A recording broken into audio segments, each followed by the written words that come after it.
Hello, everybody. Scott Golden here with the Mid-South review series for September 17th, 1983.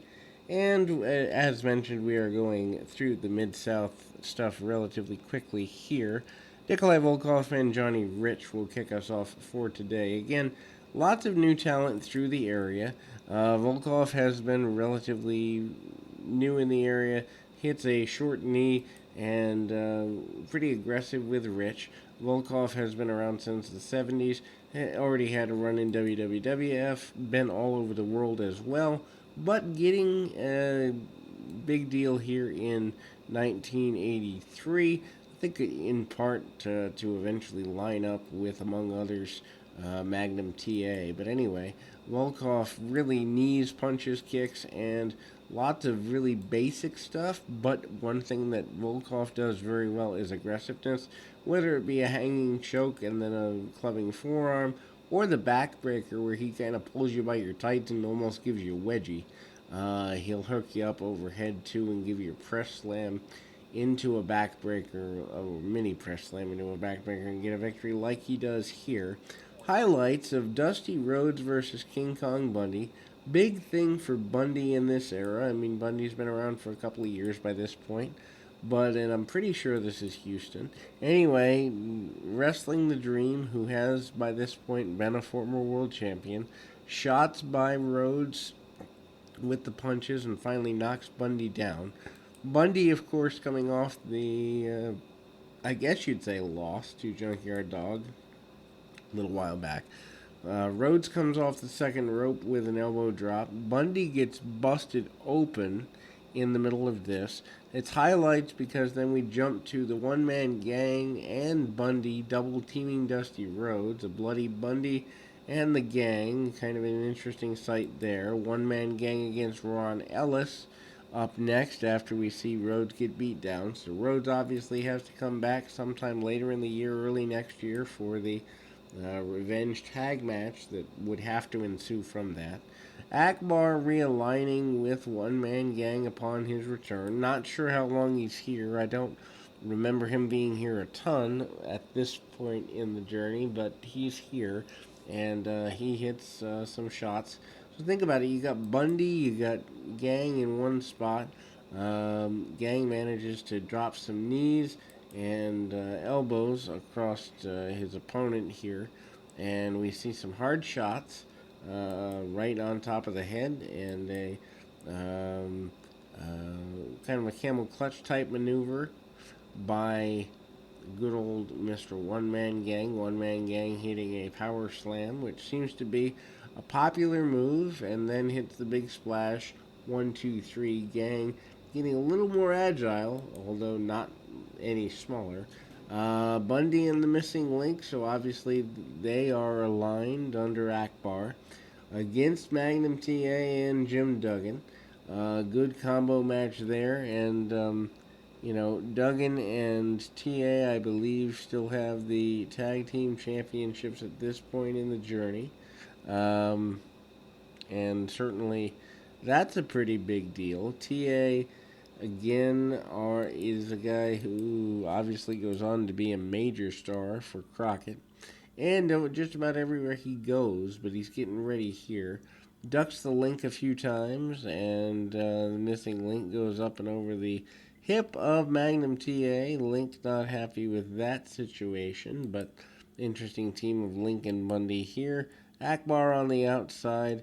Link gets frustrated that he cannot keep Magnum TA under any sort of wraps. Anyway, hard shots by Bundy. Bundy manages to come into the ring and take Magnum TA down a peg or two. Side tackle, and then Bundy manages to kind of drop the elbow. Link only comes back in once Magnum TA has been slowed down a bit. Link then manages to drop some knees and kicks across to Magnum TA, and TA then manages to get slammed by Bundy. Bundy with the backbreaker as well. Bundy pretty aggressive towards TA and takes him out. Of course, we've seen more of Bundy this show with the highlight deal with Dusty Rhodes, and certainly Bundy getting ready for his run in New York, which begins in about a year and a half now. But anyway, Bundy been around for a while and certainly affecting as much damage as he possibly can. Snap mare for Bundy. Bundy manages to drop the knee, and then we see him kind of trying to use the reverse chin lock to keep Magnum TA at bay. Doesn't exactly go the way he planned, but it doesn't really matter because it goes well enough.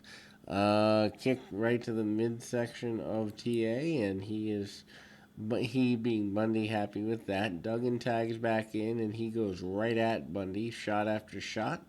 Irish whip by Jim Duggan and a back elbow for his trouble. He goes over, tags the link with a shot too. Duggan with the double chop right onto the shoulders of his opponent. And then we see TA come back in. Actually, all four guys enter the ring area. And I don't even remember. I think there is a double team, double clothesline. Actually, a big back body drop or a half back body drop on Bundy. Bundy then gets nailed with Duggan's football tackle. Then the link comes in via the top rope, although I don't know, the referee caught it with the headbutt, but and again, top rope illegal in Mid-South. Anyway, Bundy hits the splash on TA, but the referee had already called for the bell, and the heels get some dominance here. We then move to the next matchup in the I guess series of contests. Crusher Darso against the Junkyard Dog. That's a pretty big deal just because, well, hey, of who's in there. Darso and the Dog. Probably not good for the career of Darso. Good for the career of the Dog, though. A new bone for him to chew on. No pun intended. And we kind of continue going. Dog returning with the chain, looking like $1,000,000, and has been back for a little bit here. I don't know if he did some foreign tours, but it's been a little bit since we've seen the dog, at least a few weeks anyway. Darsov, pretty new in the area, again, one of the Minnesota boys. Top wrist lock with the dog, and that battle kind of goes to the power of the dog eventually. Darso, though, 270, 300 pounds, somewhere in there, looking like $1,000,000, and he hooks in a bear hug. Bear hugs back then, a move that people cared about, not so much anymore, and I understand why. Slower style, not probably something the majority of people are down for, but Dog uses his power while still selling the back. Baby faces can sell while still looking powerful and aggressive, and I think that gets lost in the modern product. Worth watching if you want to be at the top of the card, babyface level. Dog was in this territory, but he still sold things like a bear hug. Meanwhile, Darso goes back to it, and Dog can't hold the man down. Probably the most competitive match that the Dogs had with a newcomer in a good bit of time. Meanwhile, a shoulder tackle by Darsaw gets the advantage for the Dog. Darsaw manages to get the Dog up for his backbreaker finish, but Dog manages to come out the back door using the ropes on that. And then kind of see a big body slam thump style power slam 1, 2, 3, and the Dog gets a victory there. Butch Reed returning with a bit of space between his last time here, a few weeks anyway. Or maybe it's just that I haven't recorded in a few days, but Reed, of course, has been North American champion. Reed is a big deal in the area, and Butch Reed, I believe, still is your North American champion. But anyway, he's using his power. Weingroff, not a guy that you would expect to get a major match, but one thing that Bill Watts does well is make everybody look credible. Anyway, they wrestle around for a bit over hammerlocks and front face locks and the like. Obviously, Reed uses his power as a mainstay deal. Reed sends his adversary into the top turnbuckle, gets a few shots off, and Reed manages to hit just about everything he can, including a backbreaker to get him an advantage. Irish whip. Weingroff sends Reed into the buckle. Reed comes out the hard way via a monkey flip, and Weingroff, not wanting to be outdone, hits a Russian leg sweep, tries to get a victory there, doesn't get all he wants on that. But Reed manages to use the press slam that he's so known for and sends his man down. Reed probably hits his stride, I'd say about 84, 85. So still some growth by Reed, but he gets the victory here. Then we see Jim Neidhart and Art Cruz. Jim the Anvil Neidhart coming out of the Stu Hart dungeon area. Neidhart, who's not wearing a singlet and showing a big belly, offering a handshake early to Cruz, and actually does shake his hand, but hits a standing dropkick soon thereafter when he turns his back. I wouldn't say a power slam, but a kind of a toss slam combination. Neidhart, with a lot of power, hits a shoulder tackle and knocks the man down in the process. Back when force-related moves meant something. Big back body drop on Cruz by Neidhart. Neidhart does manage to get a victory soon thereafter with a Samoan drop of all finishes.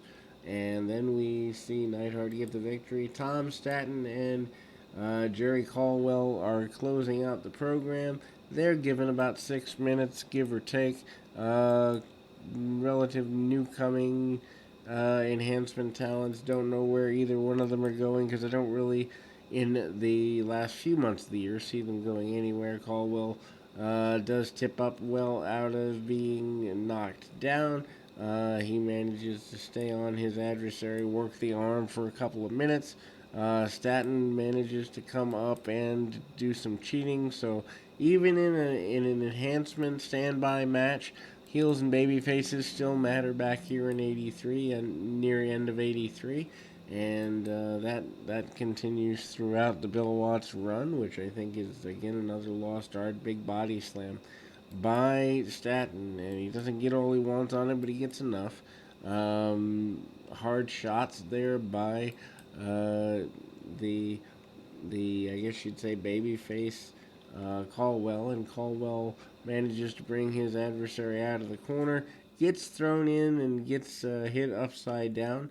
Statton manages to continue the battle here, and with less than 2 minutes left, he hits Statton hits a backbreaker, 1, 2, 3, gets a victory, and we close for this particular edition. Again, lots of new stars over the last several weeks. Definitely worth checking out, but I remind you, keep your feet on the ground, your mind in the moment. Until next time, everybody.